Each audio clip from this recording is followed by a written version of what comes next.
Estimados hermanos, el tema de hoy domingo es la salvación de Dios el Hijo.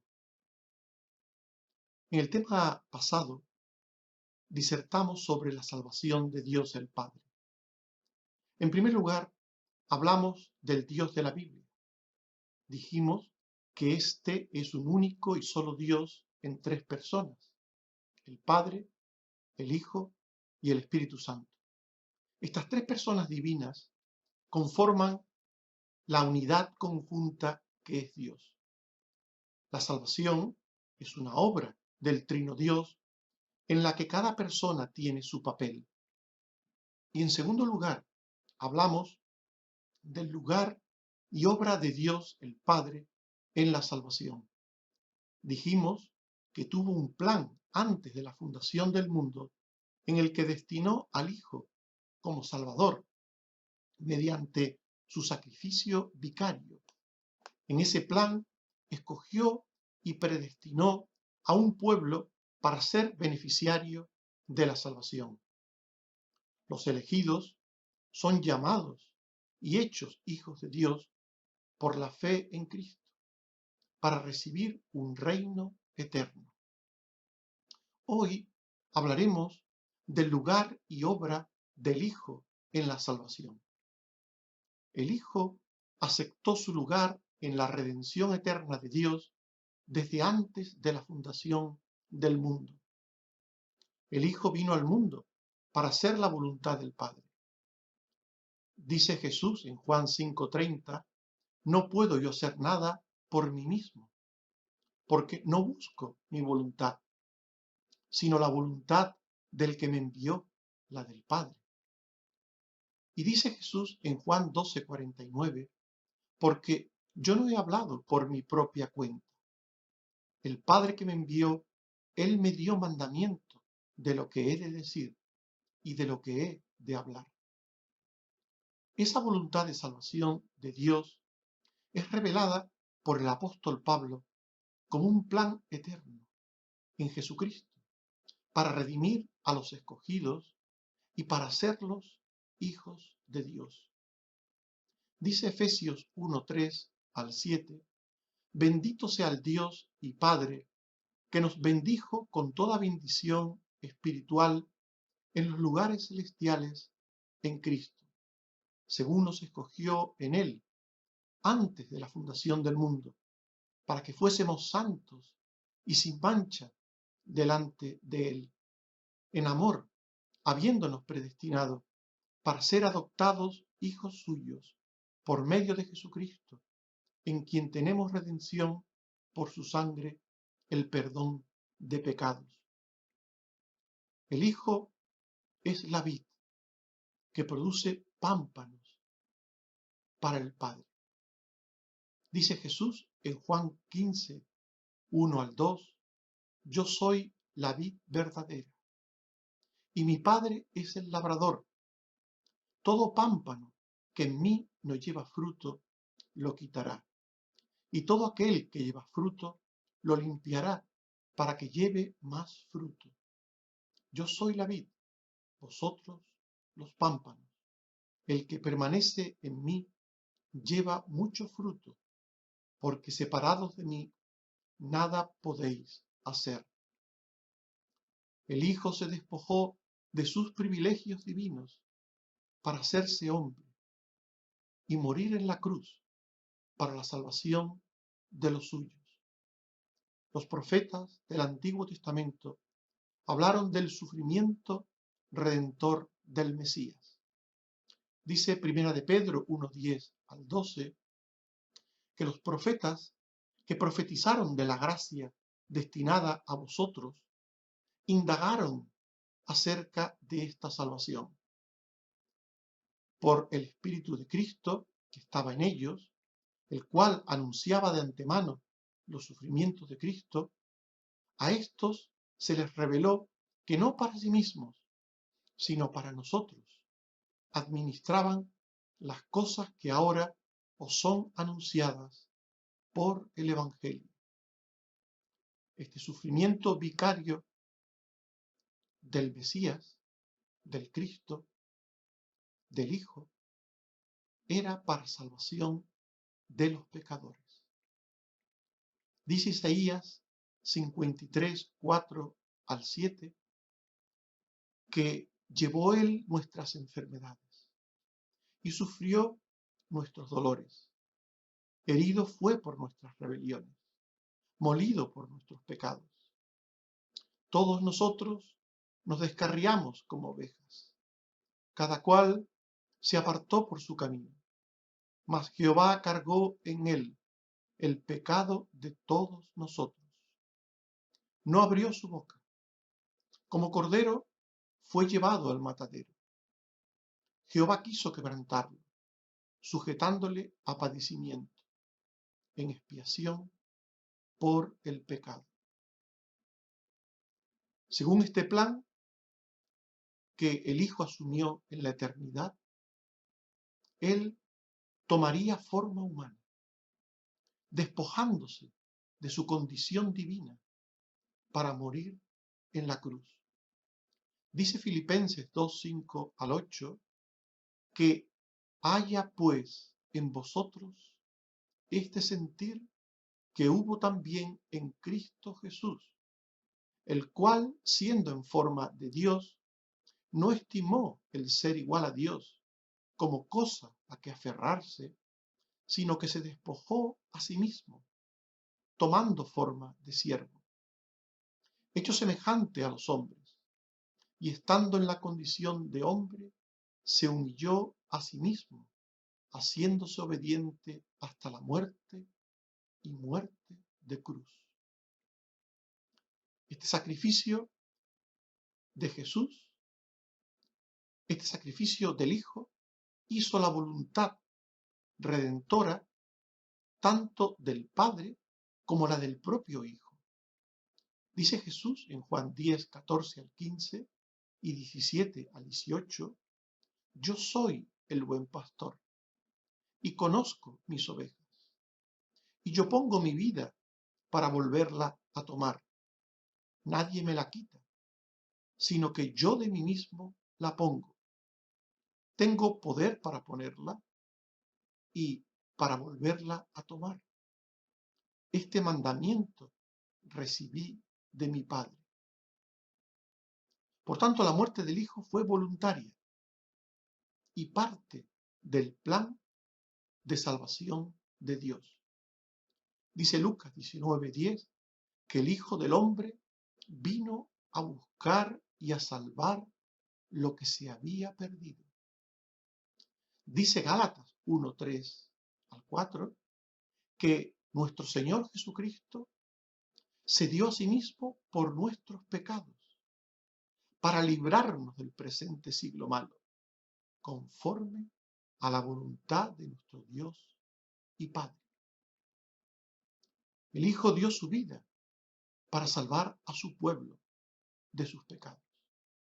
Dice Romanos 5, 6 al 9, que Cristo murió por los impíos, pues Dios muestra su amor para con nosotros, en que siendo aún pecadores, Cristo murió por nosotros.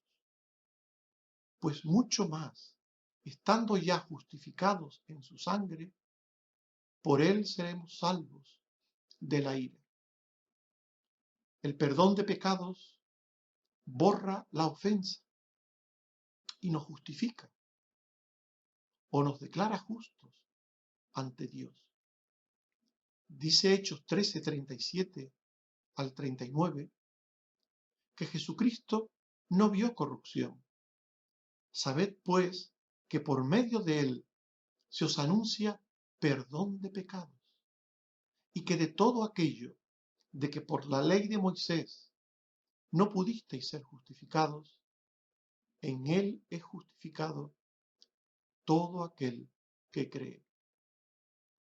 La justificación reconcilia con Dios, haciendo la paz entre él y los pecadores. En la cruz, Dios mata las enemistades entre él y el pecador. Dice Efesios 2:13 al 16, que en Cristo Jesús habéis sido hechos cercanos por la sangre de Cristo, porque Él es nuestra paz, derribando la pared intermedia de separación, haciendo la paz y mediante la cruz reconciliar con Dios, matando en ella las enemistades. El Hijo llama a la fe en Él mediante el mensaje del Evangelio. La voluntad del Padre es que creamos en el Hijo para vida eterna. Dice Jesús en Juan 6, 27 al 29 y 40, trabajad por la comida que a vida eterna permanece, la cual el Hijo del Hombre os dará. Entonces dijeron, ¿qué debemos hacer? Respondió Jesús, esta es la voluntad del que me ha enviado, que todo aquel que cree en Él tenga vida eterna, y yo le resucitaré en el día postrero. El que cree en el Hijo nunca tendrá hambre ni sed. Dice Jesús en Juan 6, 32 al 35, mi Padre os da el verdadero pan del cielo, aquel que descendió del cielo, y da vida al mundo. Le dijeron, Señor, danos siempre este pan.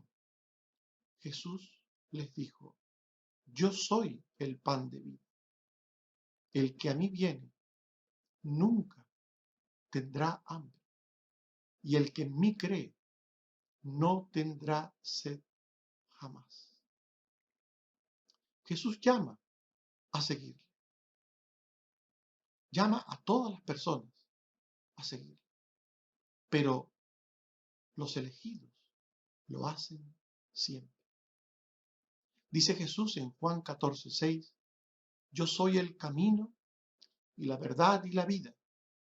Nadie viene al Padre sino por mí. Y a continuación dice en Juan 15, 16, no me elegisteis vosotros a mí, sino que yo os elegí a vosotros. Y os he puesto para que vayáis y llevéis fruto, y vuestro fruto permanezca. Los que siguen a Cristo no tienen temor de confesar a Cristo ante los hombres. Dice Jesús en Mateo 10, 32 al 33, a cualquiera que me confiese delante de los hombres, yo también le confesaré delante de mi Padre. Y a cualquiera que me niegue delante de los hombres, yo también le negaré delante de mi Padre que está en los cielos. El Hijo venció a la muerte mediante la resurrección y ascendió a los cielos como ofrenda permanente ante el Padre para interceder por los suyos. El propósito de la resurrección de Cristo es triunfar sobre la muerte y obtener la vida para los suyos, para sus discípulos. Dice Romanos 6, 4 y 8 al 11, que como Cristo resucitó de los muertos, así también nosotros andemos en vida nueva. Y si morimos con Cristo, creemos que también viviremos con Él. Así también vosotros, consideraos muertos al pecado, pero vivos para Dios en Cristo Jesús, Señor nuestro. El propósito de la ascensión es abogar permanentemente por los santos ante el Padre. Cristo ofrece su sacrificio de forma permanente por los pecados de los suyos.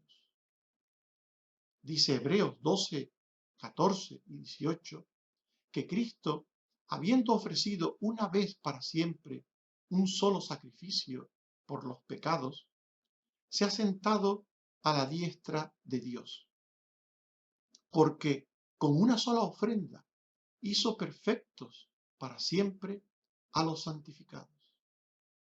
No hay más ofrenda por el pecado. Y dice Juan en su primera epístola 2:1 que si alguno hubiere pecado, abogado tenemos para con el Padre a Jesucristo el justo. Cristo ha preparado una morada para los justos junto a él. Dice Jesús en Juan 17:24, Padre, aquellos que me has dado, quiero que donde yo estoy, también ellos estén conmigo, para que vean mi gloria, porque me has amado desde antes de la fundación del mundo. Y dice Jesús en Juan 14:2, en la casa de mi Padre muchas moradas hay. Voy pues a preparar lugar para vosotros. El propósito de la ascensión es, entre otras cosas, la intercesión. Es decir, es ofrecer a los creyentes en la tierra un fácil y continuo acceso a la presencia de Dios. Dice Hebreos 10, 19 al 22, hermanos, teniendo libertad para entrar en el lugar santísimo por la sangre de Jesucristo, por el camino nuevo y vivo que Él nos abrió. Acerquémonos con corazón sincero, en plena certidumbre de fe. Es también responder a las oraciones de los creyentes, a las oraciones que los creyentes hacen al Padre en el nombre del Hijo.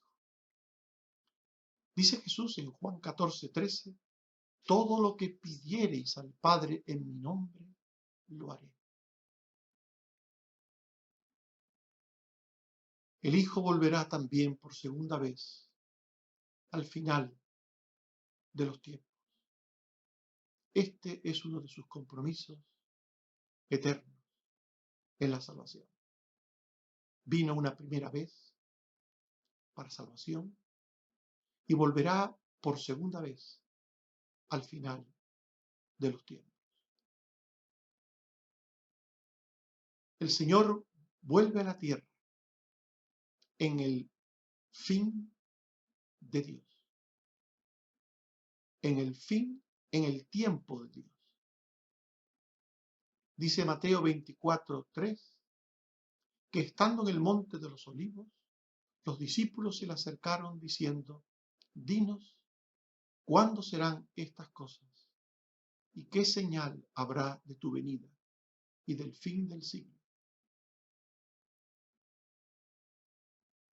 Por tanto, Jesús vendrá de nuevo a la tierra en un tiempo señalado por Dios Padre.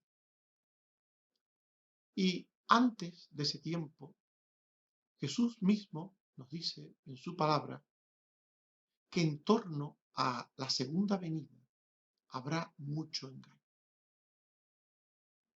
Justo hablando de ella, justo hablándonos a través de sus discípulos de lo que acontecerá antes de la segunda venida. Jesús dijo en Mateo 24, 4 al 5 y 11 y 24, mirad que nadie os engañe, porque vendrán muchos en mi nombre diciendo, yo soy el Cristo, y a muchos engañarán. Y muchos falsos profetas se levantarán y engañarán a muchos, si fuere posible, aún a los escogidos. Por tanto, antes de la segunda venida, los tiempos previos a la segunda venida, serán tiempos en que muchos engañadores, muchos falsos profetas, muchas personas que se presentan como siervos de Dios, como personas que hablan en el nombre de Dios, manipularán las señales sobre la segunda venida y sobre el fin, sobre el momento, sobre el tiempo en el que la segunda venida se producirá. Dice Jesús en Mateo 24, 6, 7 al 9, que oiréis de guerras y rumores de guerras. Es necesario que todo esto acontezca, pero aún no es el fin, porque se levantarán nación contra nación, y habrá pestes y hambres y terremotos en diferentes lugares. Entonces os entregarán a tribulación y os matarán, y seréis aborrecidos de todas las gentes por causa de mi nombre. Dice Mateo 24, 10 y 12 al 14, que muchos tropezarán entonces y se entregarán unos a otros, y unos a otros se aborrecerán, y por haberse multiplicado la maldad, el amor de muchos se enfriará. Mas el que persevere hasta el fin, éste será salvo. Y será predicado este evangelio del reino en todo el mundo, y entonces vendrá el fin. Y dice Mateo 24, 36 al 39, que del día y la hora nadie sabe, sino solo mi Padre. Mas como en los días de Noé, que estaban comiendo y bebiendo, casándose, hasta el día en que Noé entró en el arca, y no entendieron hasta que vino el diluvio, y se los llevó a todos. Así será también la venida del Hijo del Hombre. Por tanto, hay señales previas a la segunda venida de Cristo. Pero estas señales están siendo manipuladas por los falsos profetas que utilizan estas enseñanzas bíblicas para su propio bien, para su propio beneficio. Pero lo importante para los creyentes, para los que son creyentes de verdad, es que Jesús viene, por segunda vez a la tierra, que al fin vendrá, en el fin de Dios, en el tiempo de Dios, cuando eso suceda, el Señor Jesús vendrá. Dice Mateo 24, 14, que después de hablar de todas las señales, entonces vendrá el fin. Entonces vendrá el fin. Y ese fin que vendrá será para castigo de los impíos que aborrecen al Señor. Dice Mateo 24, 29 al 30, que inmediatamente después de la tribulación de aquellos días, el sol se oscurecerá y la luna no dará su resplandor, y las estrellas caerán del cielo, y las potencias de los cielos serán conmovidas. Entonces aparecerá la señal del Hijo del Hombre en el cielo, y entonces lamentarán todas las tribus de la tierra, y verán al Hijo del Hombre viniendo sobre las nubes del cielo. La segunda venida será para juicio y castigo de los impíos, mediante la destrucción por fuego de este mundo. Dice segunda de Pedro 3, 7, 10 y 12, que los cielos y la tierra que existen ahora están reservados para el fuego en el día del juicio y de la perdición de los hombres impíos, en el cual los cielos pasarán con grande estruendo, y los elementos ardiendo serán deshechos, y la tierra y las obras que en ella hay serán quemadas. En la venida del día de Dios, los cielos, encendiéndose, serán deshechos, y los elementos, siendo quemados, se fundirán. Por tanto, en la segunda venida de Jesús, del Hijo, los impíos serán castigados. Esta tierra será consumida por fuego con ellos. Pero ¿qué será de los justos? ¿Qué pasará con los justos? Pues antes del juicio de los impíos, del castigo de los impíos, los justos serán sacados. La palabra que emplea la Biblia es arrebatados de este mundo impío para ir a un mundo nuevo de justicia. Los creyentes que estén vivos en el día de la venida de Jesucristo serán arrebatados para irse con Él antes de que este mundo sea consumido por el fuego.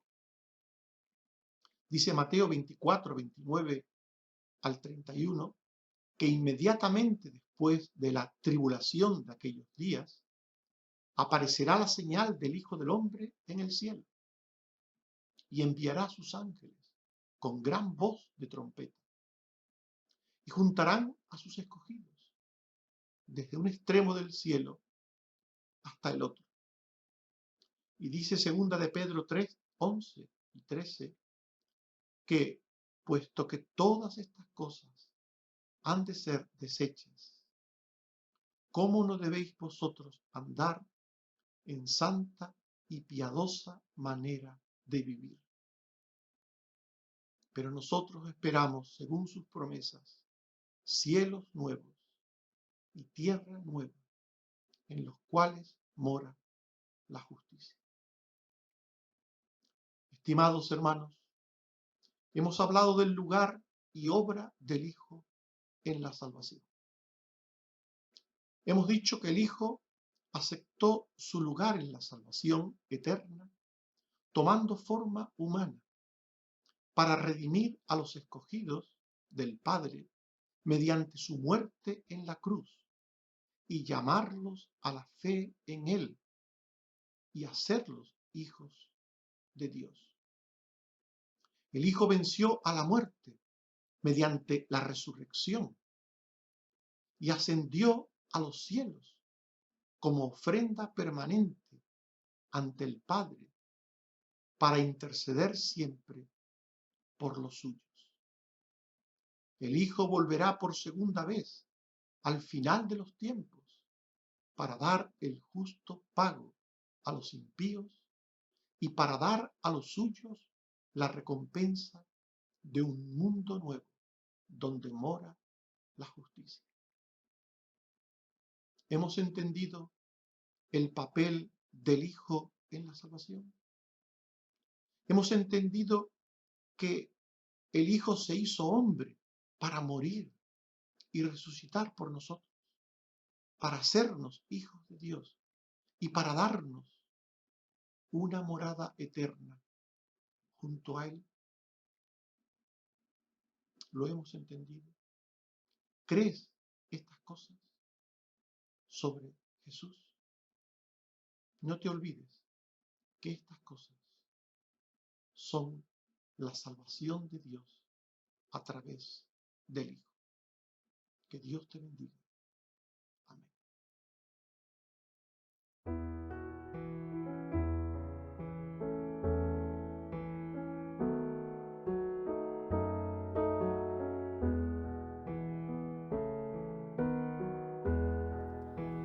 Hazme como tú, Señor, dispuesto a escuchar. Hazme como tú, Señor, atento a tu voz. Restaura, Señor, alienta mi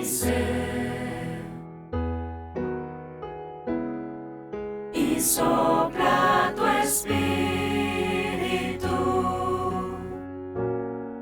con todo poder. Derrama tu gracia, que escuche tu voz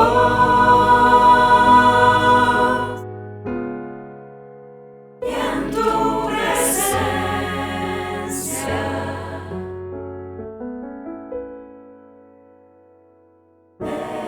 descansar.